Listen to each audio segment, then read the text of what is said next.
And so the best way to hit next year's goals is to not wait until next year to work on them. It's to start now. Because I'll tell you this, if you feel like you need a special occasion to begin making your life better, then it assumes that a special occasion must always be there for you to want to improve yourself. It shows that you don't think today is worth improving. And so that means that you typically will always cast forward when you think things are worth improving. And so the easiest way to vote with your action is to make today the only day that is good, because it's the only day you have control over. Doesn't mean that I'm asking you to commit to be successful.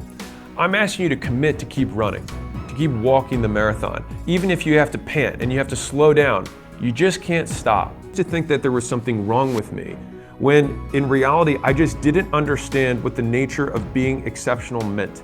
And so I'm saying this purely from a definitional perspective. To be exceptional means that you are the exception. It means that you are not normal.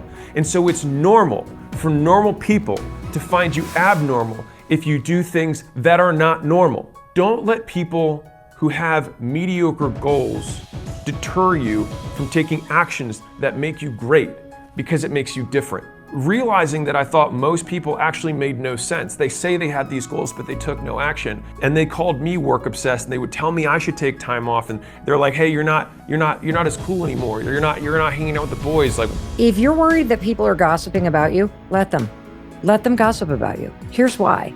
You can't control it. It's gonna happen anyway. Yes. And so if you can't control it, why on earth would you allow any time or energy to be wasted? Yeah. It's an act of self-torture.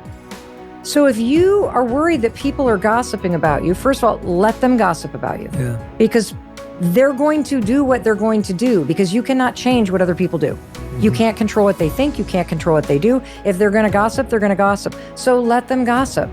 And when you say that, it's a relief, because you actually acknowledge the thing that you've been afraid of, and it's like you're allowing it without allowing it. But then don't forget, you have power. Yeah.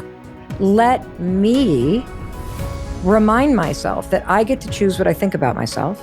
And almost every successful person that I have ever encountered has gone through not a month or a year, but many years of doing work without reward, where they have to do things that other people find boring, and they have to sacrifice things that everyone finds interesting, that most people want to do during that entire season of their life. And they basically sacrifice a season of other things that they would prefer to do stuff that they would not prefer to do because of the one thing they want most.